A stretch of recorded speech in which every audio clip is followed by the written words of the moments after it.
Okay, let's dive right into this explainer and dissect the incredible digital ecosystem that powers modern online shopping from the ground up.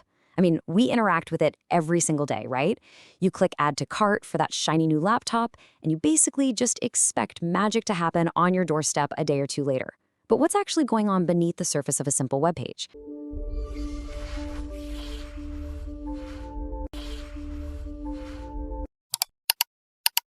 Today, we're breaking down the anatomy of e-commerce to demystify exactly how this massive global marketplace functions.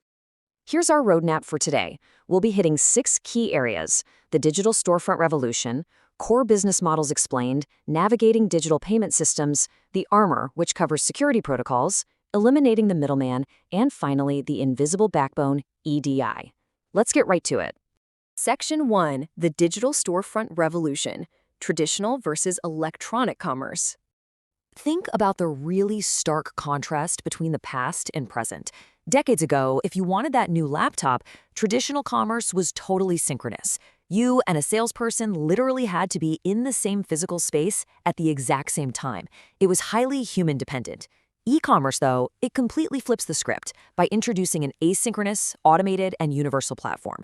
Your ability to buy or sell doesn't depend on store hours or chatting with a clerk anymore.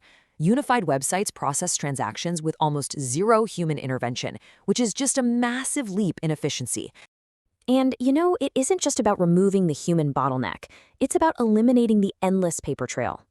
E-commerce fundamentally shifts us to a paperless exchange of business information. Whether we're talking about electronic data interchange, electronic fund transfers, or, honestly, just email, these digital pathways completely replace those overflowing filing cabinets, the agonizing postal delays, and the messy manual ledgers. This shift slashes costs, speeds up delivery, and trades localized limitations for 24/7 seamless global service. Moving on to Section 2, Core Business Models Explained. Who exactly is selling to whom? It's kind of fascinating how the underlying flow of goods and money stays structurally similar even when the players completely change. Take the business-to-business or B2B model. Imagine a wholesaler placing bulk orders for laptops directly from a manufacturer. Pretty standard, right? But in B2C, business to consumer, that same business model pivots to sell just one of those laptops directly to you. And then you've got the C2C model, consumer to consumer, which empowers people to sell directly to each other. That's like you turning around and selling your old laptop to a neighbor online. The mechanics are remarkably consistent. But hey, this ecosystem extends way beyond just retail goods. We also have models that integrate the public sector. There's B2G and G2B, where businesses and governments trade and exchange info. Think submitting application forms or running public tenders and auctions. Then there's G2C, government to citizen. This one is a real game changer because it allows everyday citizens to interact effortlessly with their governments for things like registering for birth certificates or filing taxes. It drastically cuts down the time it takes to get standard government requests fulfilled. All right, Section 3. Navigating digital payment systems, the absolute fuel of e-commerce. Picture this. You finally decide to buy that laptop, you hit purchase, but you aren't just handing over digital cash. Your credit card actually kicks off an instant, incredibly complex digital relay race. Step 1, you present your card info to the merchant. Step 2, the merchant validates your identity with the card brand, like Visa. Step 3, the card brand authenticates it and pays the merchant. Step 4, the merchant submits the sales slip to their acquirer bank. And finally, Step 5, that acquirer bank clears the amount with your specific issuer bank, transferring the funds. It is a 5-step relay race that somehow happens in mere milliseconds. It's wild. And this financial relay race powers way more than just your standard credit card.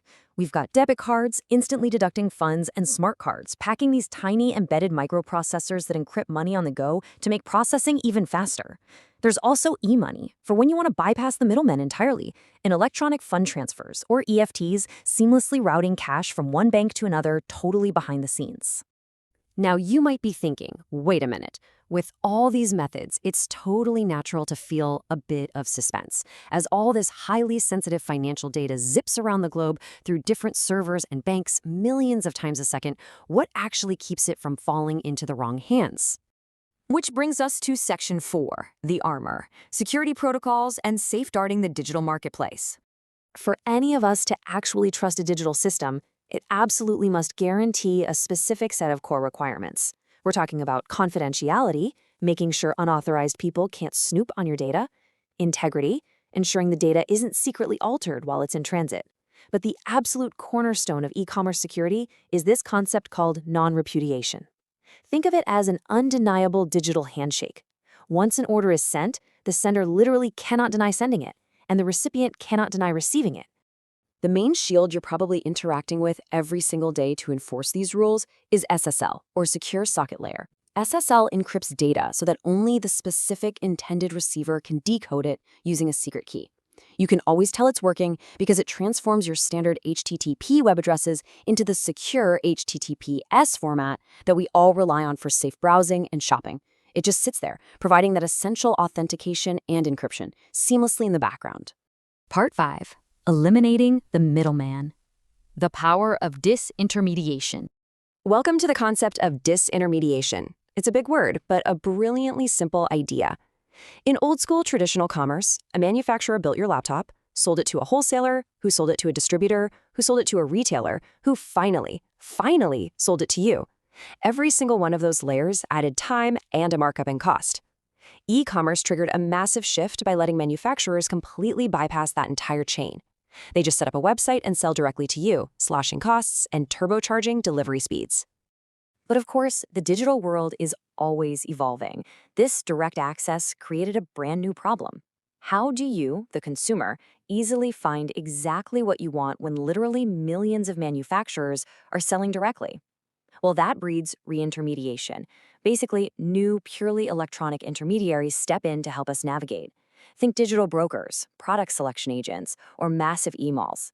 They don't handle physical boxes in a warehouse like the old wholesalers did. Instead, they organize information and help match direct buyers with direct sellers. And finally, Section 6, the invisible backbone.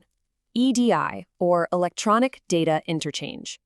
So EDI is basically how machines talk to each other to transfer business documents. It entirely replaces slow, manual paperwork with structured formats that computers can process automatically. So instead of a purchasing department physically mailing an order for laptop parts to a sales department, their computer systems just talk directly. They swap standardized electronic documents, invoices, purchase orders, shipping requests, seamlessly between Enterprise One and Enterprise Two, without a human ever needing to lick a stamp.